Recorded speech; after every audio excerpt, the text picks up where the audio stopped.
Welcome, everybody. It's JC and Morgan. Hope you're doing well out there. We are a day late, but not a dollar short. We're a day late because of a number of responsibilities going on. Things get a little hairy this time of year. JC's in Chicago. You know him from 24/7 Sports. I am in. This is what the things we do for love. Wasn't that a song back in the day? This is the things we do to put together another award-winning installment of this podcast. By the way, Mike Morgan, ESPN SEC Network. I am in a Holiday Inn Express in Bowling Green, Ohio, because later tonight on ESPN2, be with Cole Kublik and Quint Kesnick. Got a great crew to work with for Falcons Broncos, not the Super Bowl from back in the day, not that matchup in the late 90s. I'm talking Bowling Green. I'm talking Western Michigan. I'm talking Maction, which, I know everybody is somewhat familiar with Maction, but just so you know, why do they play on Tuesday, Wednesday night? It's real simple, because they will never get this kind of audience on a Saturday. And so you see conferences like the Sun Belt do this, the American do this. When you can play on those off nights, those week nights, which I think is more embraced now than ever. I think initially there was like, well, you can't have football on any other day instead. I think today's generation is like, hell no, I want football every day. And pretty much that's what you have. So for 4 straight weeks, the MAC does this. And by the way, it's not the choppy, shoddy Thursday night NFL football that you see where they've only got 3 days rest. These teams haven't played in over a week, and their next game will be on another Wednesday. So they're not playing on short rest. So you don't have to worry about the college kids getting worn out. So anyway, we got so much to talk to, JC. I know I'm excited, and I know you're excited as well. Absolutely. Yeah, just a lot of news this week. You had the first poll come out for the playoff, Tennessee being number one. I don't think that was a surprise. I had a sneaky suspicion they would be number one. Me too. Just because of the quality wins they've got this year and the margins of victory and all that. But then, and then the other 3 are pretty normal. I mean, there's some controversy about TCU not being that high yet again, even though they've beaten 3 straight ranked teams. So we got that. We have Auburn finally pulling the plug on Brian Harsin. Yep. Mercifully. And it's hard to say mercifully because he's getting, the dude's getting $15 million to walk away. So I mean, I'm not crying in my beer over Brian Harsin, but certainly if you've watched Auburn at all this year, it's just, you just kind of felt like, man, this is as low as it get. I would say it's as low as it gets for this program, but Chiswick's last team wasn't even competitive. At least these guys have been somewhat competitive at times. And they've actually won some games, but just not a very exciting brand of football at all. The OC's out the door. Same time he is. Cadillac Williams gets the interim job. That makes me feel old. Ike Hilliard's on that staff too. It makes they have a hell of a 7-on-7 pickup team with Cadillac and Ike Hilliard, but it makes us all feel old, right? There's no doubt about it. So that happened. And, some big games this weekend. Basically, Mike, it's almost semifinal Saturday in the SEC because Alabama LSU winner is going to have that inside track to that division. And obviously, I think the winner of the East will come from Tennessee, Georgia, barring some crazy. I look at the rest of their schedules. I don't see a loss for either one of them. So Titanic matchups in the Southeastern Conference this weekend. So a lot to be excited about and a lot to talk about here on the pod. Yeah, I'm sure CBS execs are. I mean, you can't argue with the games they went with a few weeks ago. But man, they could have had this as their doubleheader week, and you could print your rating. You're going to have.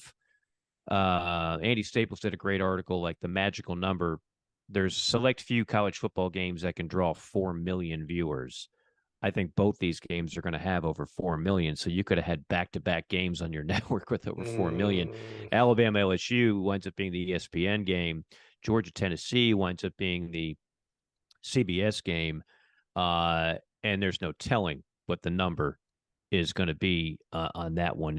It's going to be ridiculously high. And you're right.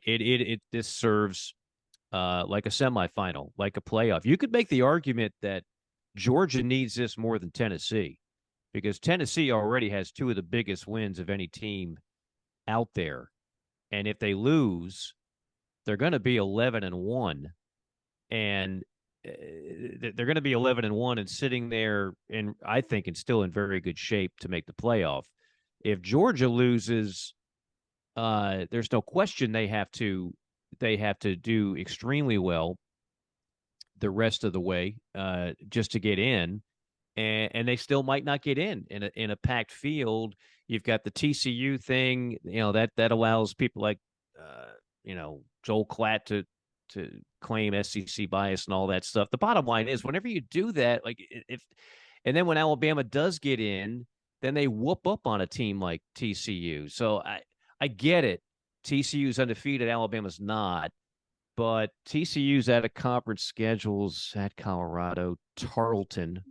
Not familiar with Tarleton's work. Weren't they a cover band back in the 80s? Ladies and gentlemen, Tarleton. And at SMU. Look, I've been waving the Big 12 banner all year long. I think it's an exciting league. It's a great year for the league, but I wouldn't get all bent out of shape. If TCU runs the table, I think they're still in very good shape. But if they lose a game, they're probably not getting in.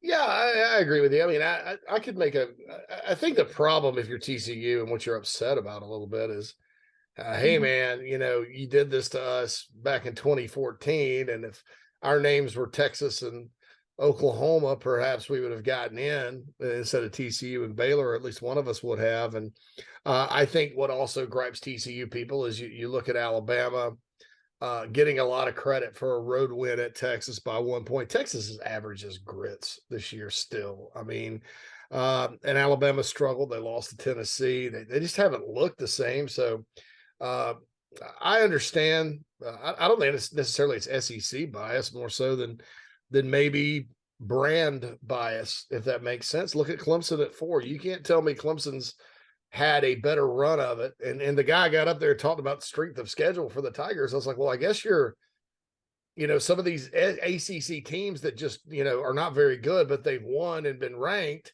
I guess you're giving them credit for NC State and FSU on the road and Wake Forest and all those. I mean, those are good teams for the ACC, but man, that league remains down.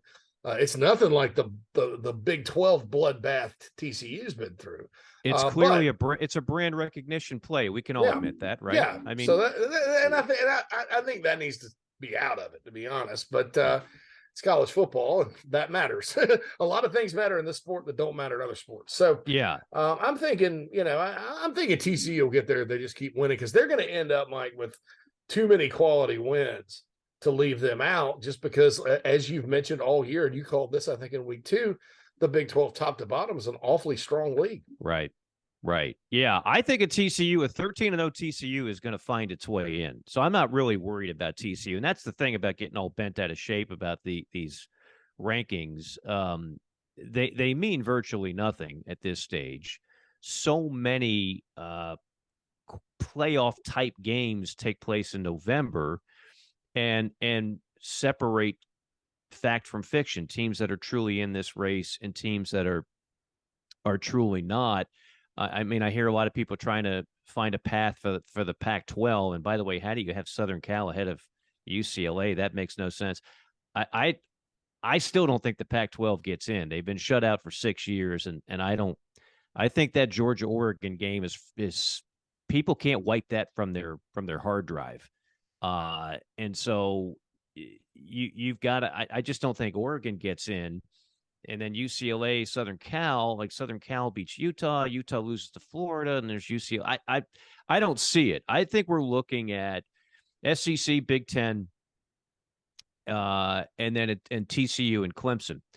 That to me, that's where your pool of teams are from. And a lot of this is going to work itself out on Saturday and then in the upcoming Saturdays. Clemson's going to be, if Clemson goes 13-0, they're going to be almost impossible to keep out of this thing. So, it has been a disappointing year for the ACC. Particularly, it's been a disappointing year for ACC quarterbacks. Like, the best kid throwing the ball in that league by far is a freshman in May. That kid will probably be the number 1 pick in the draft in 2 years. That's how good he looks. But a lot of the other guys that were so heavily hyped have been disappointing, quite frankly.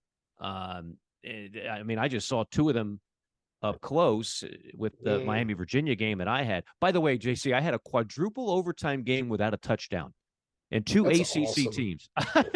That's like, awesome. I mean, it's like it was so bad it was good. It was so bad it was funny. Yeah, I feel bad because the offensive coordinator that was at Virginia under Mendenhall did such a good job with Armstrong, and he's done a great job with Garrett Schrader at Syracuse too. Even though they've lost a couple in a row, he leaves. My man Des Kitchings gets that OC job, and I know Des and like him and think he's a heck of a coach. But there's been a lot of regression there at that spot with that offense. Tony Elliott was known for offense going in, and then look, man, he's going to have to make a change because whoever's calling, I forgot the name of his offense coordinator, Des something. Des Kitchings, yeah, he's my friend. I was just talking about it, but yeah, personal feelings aside, Oh, I'm sorry. Yeah, I missed that part that he's your friend. I'm just going to tell you this. Holy smokes, there was some questionable I mean, they had 3 first. I'm not going to spend much time on this game. I just happened to be fresh on my mind, but they had 3 first and goals from the opposing 5, and they're running like reverse, halfback option type stuff. Give them time. This is not an indictment on anybody there yet because it's only year 1, but they got some things to figure out. Because Armstrong has regressed. I don't know what's going on with him. People were talking about Van Dyke has regressed. I mean, that was my bigger point. So many of these ACC quarterbacks that were heavily hyped. A lot of people thought this was the best league for quarterback play in the country this year. And, Leary didn't have the year that people thought. I realize he's banged up now. Other than DJ, who has improved, and the May kid, who's been outstanding. Really good, yeah. And of course, Hartman, you can take him to the bank. That kid is, he's always good when he's healthy. Other than that, it hadn't been the year that people thought it would be in the ACC. But I don't have too many other thoughts on the playoff, JC, because I can't get myself worked up in a tizzy like a lot of people are supposed to do, and I realize it's part of their job. Like, you've got to react, so you have to overreact. It's like the people, God bless them, they have to go on the air every day and talk and find a way to talk about LeBron James, the Dallas Cowboys, even when it doesn't fit. I always say to myself, God, that's got to be miserable to do. Well, there are people that you have to have an overreaction to the first playoff poll. I'm just not there because the first playoff poll means nothing. It really does mean nothing. Like, even if you say, well, this team's ahead of this team now, so that hurts, but that can flip-flop. That can flip-flop in a matter of a week. So, I can't get too worked up over it. I wasn't shocked. I thought Tennessee would be 1. I'm not surprised Alabama got in there. Look, Alabama, if you watch that game against Tennessee, if they were incredibly sloppy with penalties, which I don't think just goes away overnight. But Bryce Young, to me, looked like the best player on the field again, and love Hendon Hooker. But I'm just telling you, Bryce Young was phenomenal in that game. And if they won it, we'd still be talking about how good his performance was. Alabama's still damn good. They're just not as good as they normally are. Tennessee and Georgia, an 8.5-point spread. I'm struggling to find that and figure that out, but Vegas always knows something we don't. Just take a look at that Missouri South Carolina line and why that was so low, and lo and behold, Missouri wins the game. Anyway, is there anything else you wanted to say on the playoff? Because I know we got a lot of thoughts on the Auburn situation too. No, I just congrats to Tennessee folks. They've suffered for a long time, and it had to feel good for them to see that number 1 ranking. But as you said, the beauty about this, the way they do the playoff is, and I think this is good and bad, because I don't, when you're dealing with a bunch of human beings, it's kind of like refereeing. They're going to have some flawed logic and flawed reasoning for this, that, and the other that doesn't make much sense to a lot of us. But the other thing is they're not scared. It's not like the AP poll where you basically have to wait your turn. You basically have to sit there unless you have a Titanic win. If you're undefeated, but this other team is ranked ahead of you, and they're undefeated, they're going to kind of stay ranked ahead of you.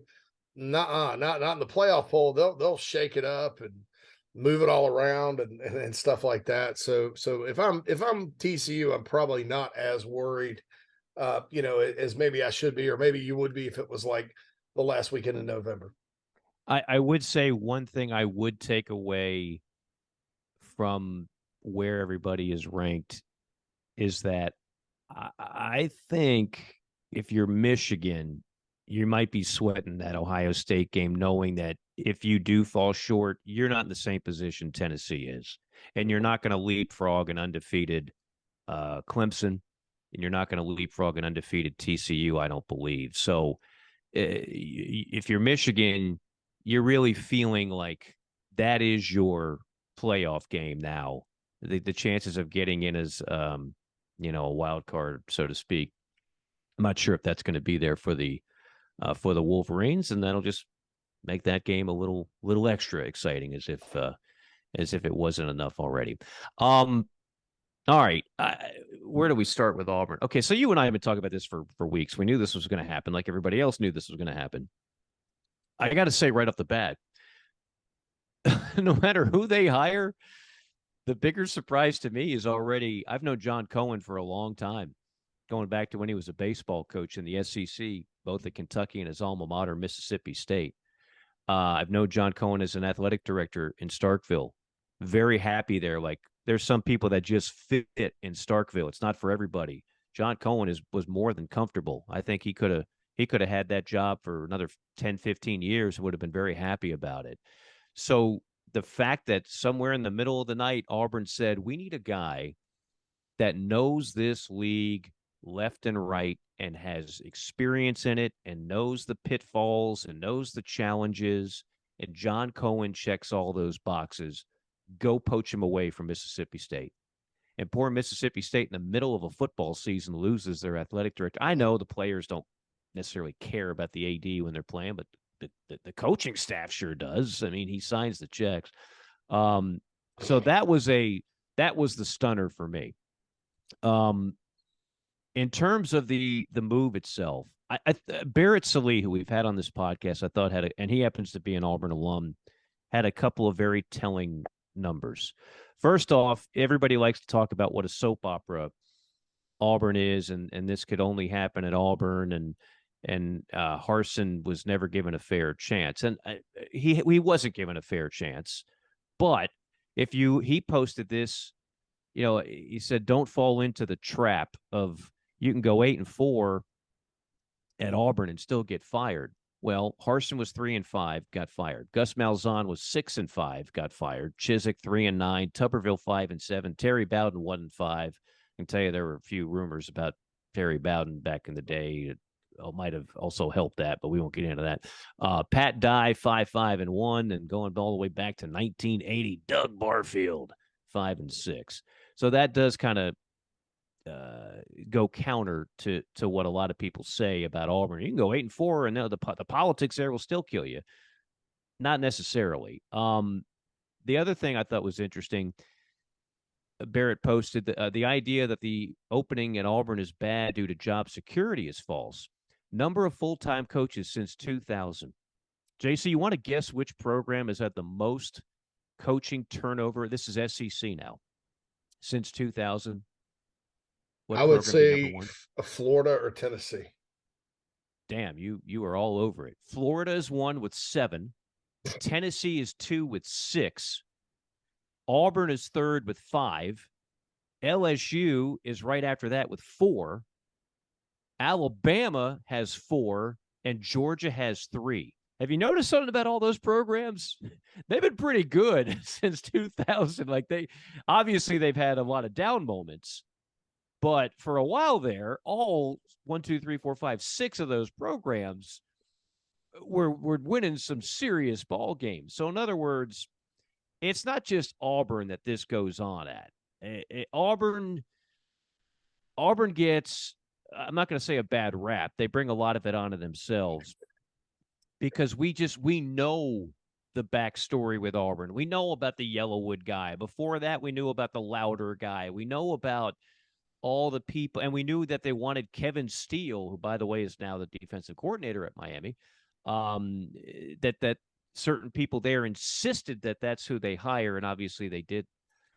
But the bottom line is, to Barrett's point, if you lose in the SEC, you lose your job no matter where you work.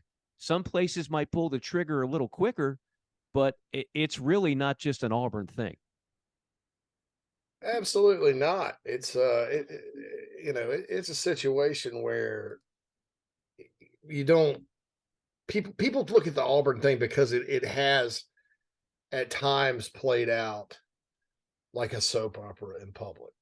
But going back to the Bobby Petrino tarmac thing, it does seem sometimes like they hire guys that, because if you look at their hiring pattern, they hired Tuberville, right? And that he was at Ole Miss and a good player a good coach, former Jimmy Johnson disciple. He had a nice run there. You had all that scandal with brother Oliver at the end of the Terry Bowden era. Tuberville lasted a long time and then finally was dumped, and they replaced him with Gene Chizik. People are protesting when he got the job, and then lo and behold, he wins a national championship. But then lo and behold, 2 years later, he's out. Mm-hmm.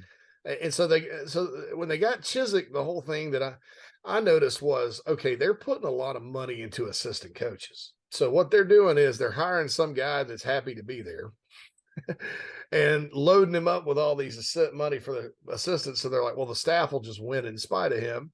And we can kind of, quote unquote, I'm not saying that's what they did. It seemed like, oh, this is someone they can control. And then they go right back to the well again and get another former assistant in there. And so, well, this is somebody we can control.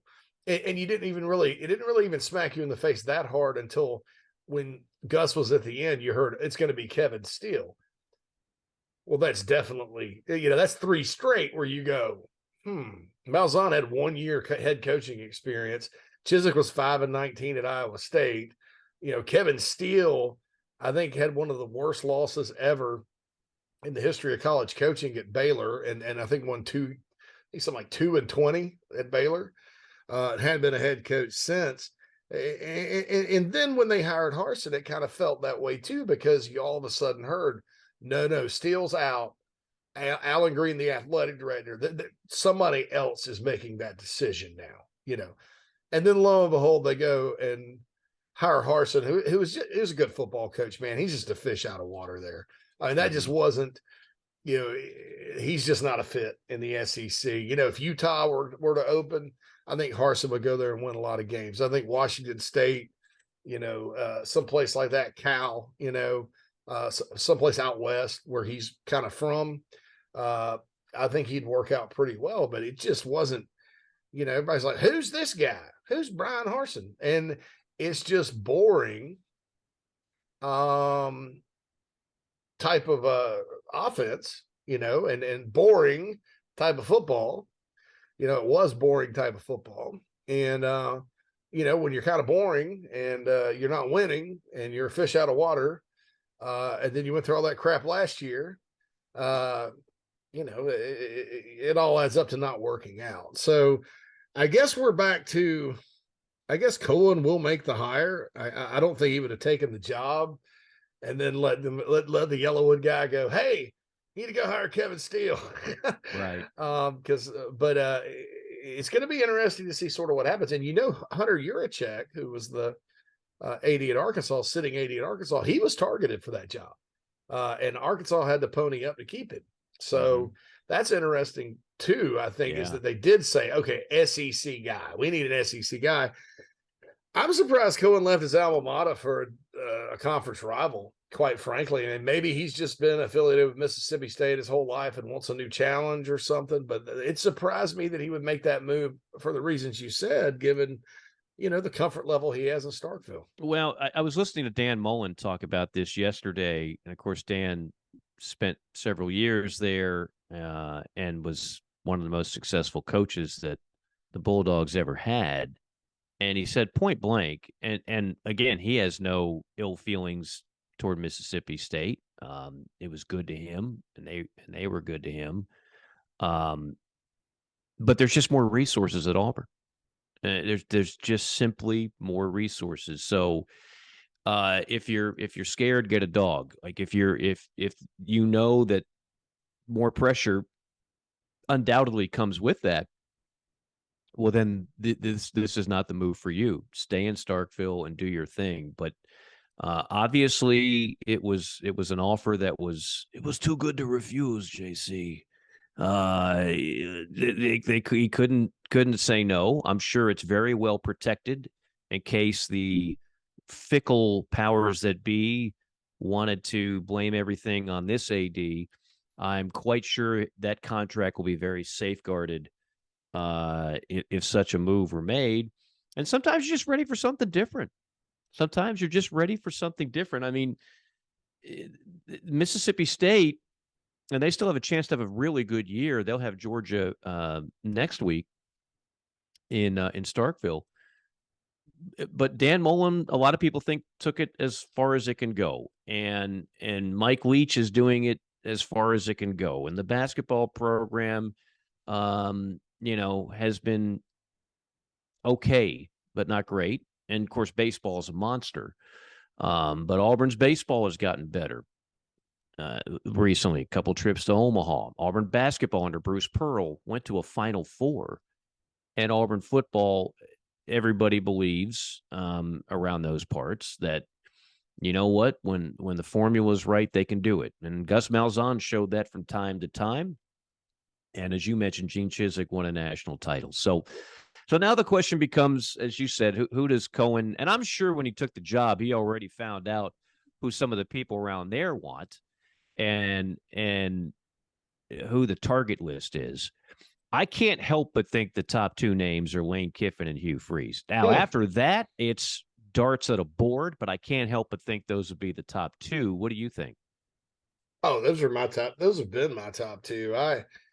I think, Auburn sometimes, it's hard to say because like Terry Bowden it kind of goes back to Pat Dye being kind of they're not an outlaw program like you would define it, like some of the old Southwestern Conference programs were back in the day, but they're kind of like, chip on their shoulder, this is our guy, we don't care, we're Auburn. Sort of like a Bruce Pearl kind of guy, to be quite frank with you. Chizik and Malzahn and Harsin, obviously those guys, no offense. I'd probably get a beer with, some of our far left leaning politicians like Bernie Sanders before I'd get a beer with any of those guys. But, they're not excited. They're not the most exciting personalities. Terry Bowden was, Tuberville was, but Pat Dye was. Pat Dye was a, very colorful, downright hilarious, stand up for his team, told it like it was, football coach. And I think Auburn, with the situation they're in now, sharing the state with Alabama, and then you look to the East, and I think everybody could live with Alabama being great as long as Auburn was great, every 2 or 3 years. Nothing when Alabama was winning national championships in 09 and 11, and Auburn won it in 2010 and then played for it again in 2013. We had what, Mike, 5 straight BCS games where a team from Alabama was in the final game. Yeah. I think they were just fine with that happening, but they're not fine going back and, struggling with some of the other teams they have to play every single year. And I think because of Alabama overshadowing you to the West, and now Georgia has taken that next step to the East, and now they're a powerhouse again, and they've won a national championship again. And those are their two biggest opponents each and every year, Georgia and Bama. Yep. Because Auburn's essentially West Georgia. It's just right across the border. They're right there. They have to deal with them all the time. They recruit Georgia and all that. So they've kind of gotten boxed out. So they need somebody that's not only going to come in and fight and be the Auburn guy. They need a kind of a big personality to kind of, bring some excitement and relevance back.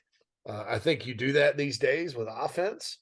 I think Lane Kiffin and Hugh Freeze are both offensive coaches, and they both had success beating Georgia and beating Alabama through the years. So, to me, those are it wouldn't get past, if one of those two said yes, it wouldn't get much further with me. I mean, I know they're talking about Deion Sanders getting a courtesy interview or an interview. It ain't, look, if he's the guy, that's way out of the box. Okay.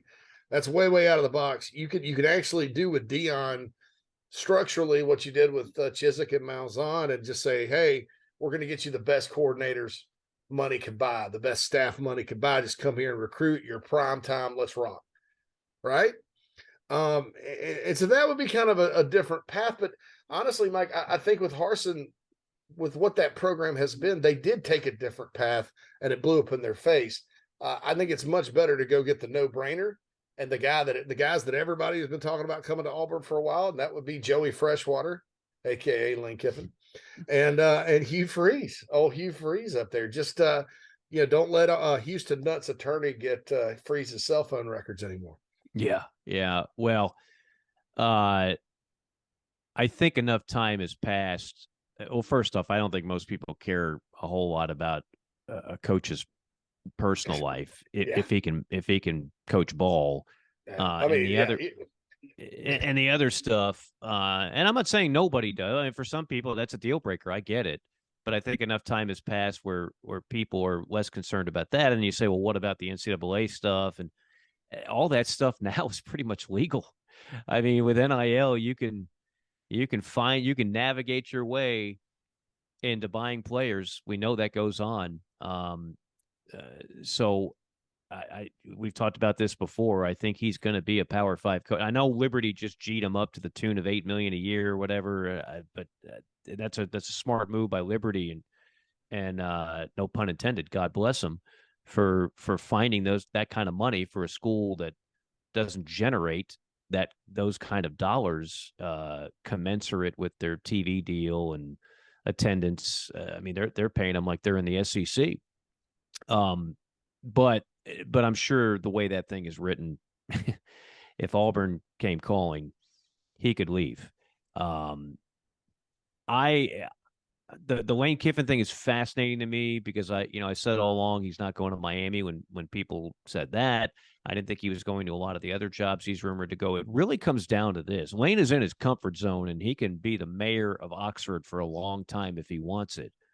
Or he could look out at, as he's done several times at Vaught Hemingway Stadium, and get frustrated with the fact that there's still people partying in the Grove as opposed to in their seats during the game, and that he could want to have some of the bells and whistles that Auburn has. They're two entirely different places. Auburn and Oxford are two entirely different places and atmospheres when it comes to college football. And they're both great in their own right. I mean, I've been to each one of them, God knows, 50 times, and I enjoy those trips for different reasons. But does he just want something different? He can be fickle in his own right. And if anybody has the top, see, Lane is hard-headed enough where if Mr. Yellowwood and whoever else come after him, he'll throw it right back in your face. He doesn't give a what. He just doesn't. No. So that would be entertaining. As far as Deion, I don't think he's gonna get the job, but I'll tell you this much: I have no dog in the fight. I'd love to see it just as an experiment. I'd love to. I think it would be like it's Last Chance U type reality entertainment for me if Deion gets the job. I don't think he's getting it. Now, there are people cheerleading for him, not surprisingly, in the national media that are hoping he gets it. And like I said, for me, if it does happen, man, I'll have my popcorn ready. But I don't think that's who they're going after. I just don't.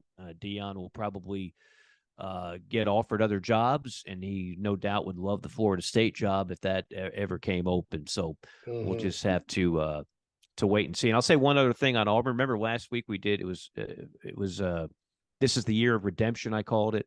Yes. And I gave you a bunch of names and teams. I forgot one name, and it was on my list, and I was mad at myself. But boy, wouldn't Auburn love Bo Nix this year? See what Bo Nix is doing at Oregon? My goodness. Yes. Kenny Dillingham, who could be Arizona State's guys, the OC there, does a really good job. And he's brought Bo Nix back, man. After that first game, we kind of all wondered, but he's having a good year. He's having a really good year. And I know he was inconsistent at Auburn, but he wasn't the problem at Auburn, as you're seeing, because he's gone and Auburn still has problems. Some might even say bigger problems overall, and that'll be the job of the new coach to figure out. So you had, I mean, it's like boom, boom, boom, boom this week. Story in college football. It is JC and Morgan presented by Blue Delta Jeans, BlueDeltaJeans.com, the very best. I have experienced it firsthand. JC is about to experience the comfort and the eliteness of a pair of Blue Delta jeans. You cannot beat the comfort, the look. They last forever. They take care. They hope you take care of them. They personally fit you. And if you need any adjustments, they take care of you. It's almost like having them on your side through the length of the jeans.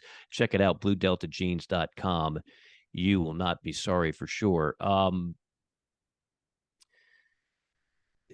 We don't have Haney this week, but I will just go kind of a spotlight on the SEC real quick. We talked about the top two games. By the way, who do you like there? Tennessee, Georgia. It's tough on me, man, because I've gone from being like, once Tennessee runs into a team that knows how to attack their defense, they'll lose. Mm-hmm. Well, they went to LSU and won by 27. And like, well, Alabama will slow them down and they'll run it all over them. And they'll be able to slow them and get enough points because it had not. They lost 52-39. And then I've gone from that, Mike. It's kind of like dealing with like the 5 steps of being totally freaking wrong. Okay. And so, so last week I was like, well, 11.5, I think Tennessee covers that, but I'm really curious to see how Kentucky plays them if they catch them in their spider web and slow the game down. And then, obviously that didn't work, so I'm going into this thing. I don't want to pick. I hate to pick against them again. Historically, the way this series has gone, Georgia's dominated it obviously recently, but when Tennessee has won in this series, they've played pretty well in Athens and won down there. So it's not a place that necessarily intimidates these guys, even when they're not very good. I can't get past this. If anybody can have a good game plan against the Georgia, the Tennessee defense, which it doesn't seem like anybody, Brian Kelly, no, whatever NFL guy, that Stoops has didn't have a good game plan. I don't think Bill O'Brien and Nick Saban had a good offensive game plan. You beat Tennessee, teams like that do what they do with your offense. And that means staying on the field, grinding out forced downs, time of possession, that kind of thing. If there's any team in the country that's set up to do that, it's Georgia. And if there's any offensive coordinator that I have full faith in calling a good game and attacking them where they got to be attacked, and maybe not getting panicky and falling for whatever, thinking you have to match their pace or intensity on offense, I think it's Todd Monken. And then I don't know that Tennessee's faced a defense that's as stout as Georgia's, though. Georgia's had some, Nolan Smith's out, they've had some injuries. I don't think they're the brick wall of Athens like they were last year, but they've got good enough talent to where, I think they can make some things happen. So I'm going to go, I think Georgia will win close, but they won't cover. Alabama, LSU. I'm close to taking LSU. I may hate myself for that, but I think when you look at like the trending with these two teams, Alabama has more issues this year than we probably thought they did. They're still really good. They're not the same at receiver. Nope. That they were. Bryce Young and Jahmyr Gibbs are carrying the offense. I mean, when's the last time you looked and you're like, well, two guys are carrying the Bama offense? You know, that's been 3 or 4 years. Defensively, I don't know what's up. And with the secondary, I mean, I know they shut down Mississippi State, but they always do. They kind of have their number. There's holes back there. You know, they're not as dominant up front. Teams have been able to move it on them. So I don't know. LSU's kind of hitting its stride. It's in Baton Rouge, which historically Bama's played a lot of close ones down there, but they usually win. If you look at the series, they've won a lot in Baton Rouge. But yeah, it's a tough place to play. And shoot, man, it's Brian Kelly, not Coach O with that staff last year. And Coach O almost beat Alabama last year. Yeah, don't forget that, son. Don't ever forget that, because I'll you watch your mouth when you're talking about me. We're going to beat them in recruiting. We're going to beat them everywhere. Roll time. I'm enjoying my life, living my best life, getting paid, do nothing. Getting paid, do nothing. Just go to the beach every day, got some crawfish or touffee.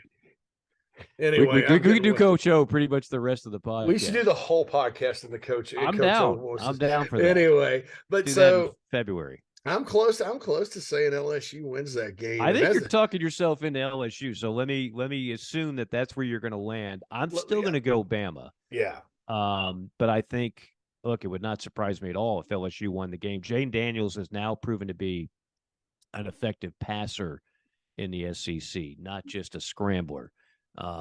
So he's making plays. They've continued to kind of root out some of the lack of want-to guys on defense that you had last couple of years. So I'm still going to take Alabama. It's just the Bryce Young thing and the Jahmyr Gibbs. You hit the two guys that I'm just amazed by. I've said it before, and I think this has caught fire now. Gibbs to me is Alvin Kamara 2.0, and Kamara was completely underutilized at Tennessee. Gibbs is not at Alabama. But I can't find it within myself to bet against those two and Lord Saban. So I'll go with Alabama in a close one in Baton Rouge. I'm going to take Georgia, but I for the life of me, I can't get to where we're not going against the spread this week. That's a good thing, because I would be pulling my hair out to try to find a way to convince myself Georgia's going to win this game handily. I don't think that. I do think Hendon Hooker is almost pitched a perfect game this season. I mean, he has been unflappable. At some point, he's got to make a mistake. And if he does, Georgia will make them pay. And Brock Bowers is still, tight ends don't win Heisman trophies, but damn if he's not worthy of being considered, because that dude is just awesome. I expect him to make plays. I expect Georgia to have just enough between the hedges. So I'll take Georgia and I'll take Bama. And then Tennessee still finds its way in the playoff when it's all said and done. It's kind of a sneaky good, like these are sneaky good games that people are not talking about. Kentucky, Missouri. And you just talk about what happened to Kentucky last week. Again, that offensive line was bad from week one, and it's just gotten worse. And Will Levis people want to know what's wrong with Will Levis. Well, he doesn't have a ton to work with. That was my concern going in all season, but he hadn't been his best either.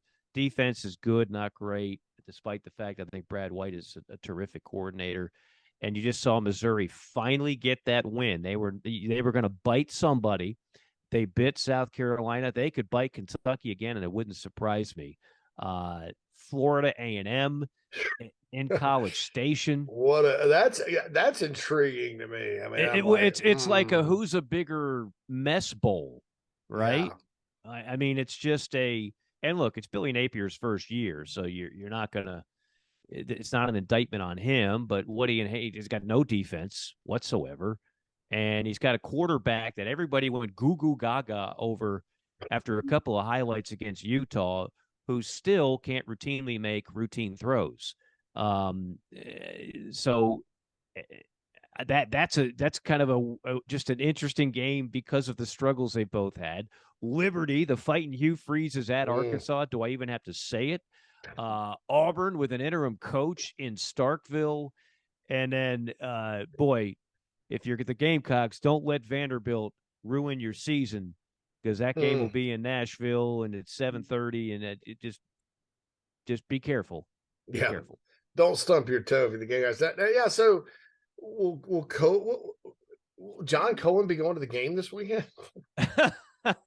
That's going to be interesting, right? I was on the air in Tuscaloosa today, and Whip Sanderson asked me that. He's like, "You think John Cohen will go to the game?" I'm like, "That's a very good question." That's a great question. I have no idea. If I'm John Cohen, I might just sit that. Probably just out. watch it on TV. You know, you're probably still in like the, whatever the swanky hotel at Auburn's at, in a suite. Just order some room service, kick back, review some paperwork, take some calls. Yeah.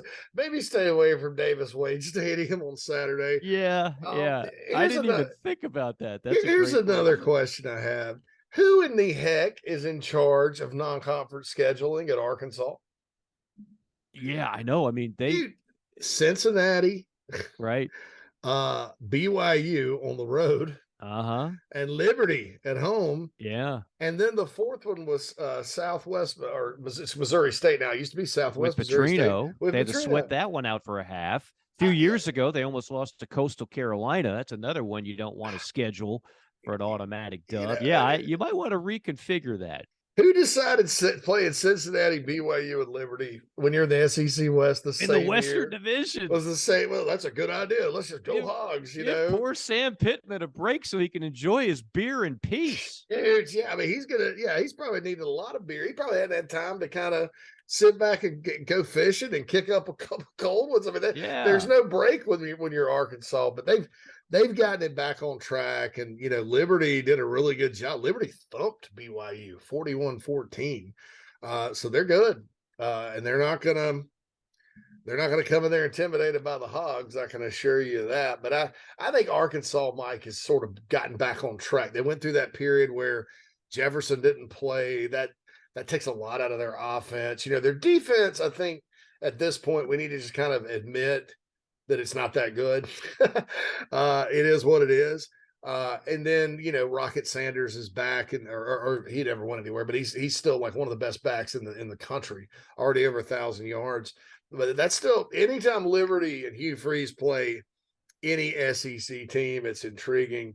Florida A&M, 11 a.m. kickoff at Kyle Field. I mean, both Napier could use a win because he's at Florida, right? And they're not going to be too happy, even though everybody there kind of knew this was going to be a transitional year, right? Mm-hmm. They're not going to be happy going 4-8 or 5-7. That for different reasons Jimbo needs it and all that. So yeah, good SEC slate. Yeah, they're I can tell you what the focus on Florida talk right now is, going on a show there once a week, much like you go on in Alabama once a week. It's what's the recruiting looking like? Because this season for them is just like, they want to beat Florida State, obviously, at the end of the year. But they're just looking at this. This is a punt year, because they're not going to accomplish anything that they wanted going in. This is why they fired Dan Mullen in the first place, because you don't celebrate 6-6, 7-5 in Gainesville. So what's the recruiting rankings? Miami just got that kid. What's going? Is Billy out there? Is he on the trail? Do we got enough NIL deals? Like that's just the talk in Gainesville. Meanwhile, in College Station, the talk was, look at all these 5-stars we're bringing in. And now it's, what the hell's Jimbo doing with the offense? We got talent, we got recruits coming in, but at some point we got to coach them up better. So it's kind of a tale of two different concerns from the respective fan bases. Anyway, you mentioned BYU. BYU is going to be in the Big 12. So too is UCF. I got to get to the UCF Night 94 AAC Roundup. UCF is number 25 in that playoff poll to start off. They're 6-2. They're 3-1, coming off the big win against Cincinnati. So they need a road win against Memphis to stay in the race. Tulane. How about where Tulane is ranked 19th? They're not going to get in the playoff, but they're the highest ranked Group 5. You could have won a lot of money if you bet on Tulane. The Green Wave, the only undefeated team in the AAC, 4-0, 7-1 overall. USF is 1-7, 0-4 under Coach Scott. We were talking about Coach Elliott now, the Virginia coach, the other co-ACC for Clemson all those years was Coach Scott, and you wonder if he's on a hot seat, although nobody's been winning at USF for quite some time. And then Houston, SMU, Navy at Cincinnati. There's your 30-second AAC report, courtesy of the one and only UCF Knight 94, who's feeling awfully good about his Knights right about now. Yeah, UCF went into AAC. I had that in the preseason. I thought they'd win. You mentioned the USF job, and I have some friends that coach there, obviously, and I hope they give him one more year. Again, people have to keep in mind, Charlie Strong's last year there was a disaster. They lost a lot of players to the portal. They had the pandemic year. I mean, that thing really had to kind of be rebuilt from scratch. Now, maybe he won't make it, but I hope he gets another one. I hope they give it. I think they need to give him one more. You can't keep firing coaches every couple of years at USF. Very impressed with the job Malzahn's done. Heading into the Big 12, beat their future Big 12 opponents in Cincinnati. That was a big one. And you mentioned Tulane. I thought instead of Eli Drinkwitz that Missouri should have hired Willie Fritz a couple of years ago. I think he's a heck of a football coach. Obviously, what he's doing, again, I think a lot of people just assume, well, Tulane's in New Orleans and there's great recruit. Tulane has been a train wreck. A good friend of mine is a Tulane grad, and I remember we used to joke with him because they literally were thinking of getting rid of football. Like they were having the equivalent of bake sales to keep funding going to Tulane football. Tulane football, minus a Tommy Bowden undefeated Sean King year, what was that, like 98 back in the day? But overall, that's not an easy job. He's done a terrific job, and I can't imagine he won't get another job. He's going to be hired somewhere, just like the American, all the American coaches. You put together some good years there, and you're going to get a Power 5 job. It's the perfect feeder system. I will say this, now that I'm thinking about it, I couldn't help but think as I'm watching a really rough year in Ames, Iowa. There was a time. This is why people are critical when a coach leaves and grass isn't always greener and how can you bail on the kids and all that. Matt Campbell could have picked his job, college and several pro. And this is back-to-back disappointing years now, and no one's talking about Matt Campbell anymore. Because eventually, as the expression goes, water finds its own level. It's really difficult to be a consistent winner at Iowa State. We've talked about the prowess of the Big 12 this year. They have hit the skids a bit, and it's not like Matt Campbell forgot how to coach, but it's just tough to get players there. So sometimes it's all about knowing when it's time to go. And if you're Matt Campbell and you could have a do-over, I wonder if he would have done just that, gotten out of Dodge. Because unlike Matt Rule, who just got 40-something million to get canned from the Panthers and can get another great college job, if you're Matt Campbell, you got a nice buyout, but you don't have that kind of buyout, and you're not getting the kind of offers that you would have gotten a year or two ago.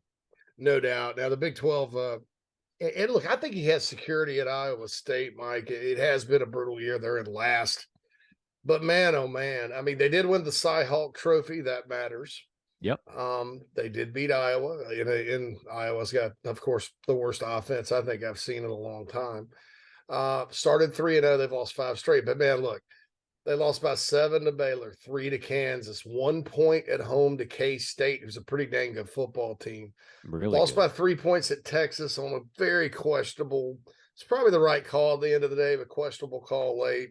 And then Oklahoma came in there when they got Dylan Gabriel back and then won by a couple of touchdowns. So they hadn't been getting blown out. They just don't have a lot of offense. And in the Big 12, you have to have offense. I think they're actually better on defense this year than last year.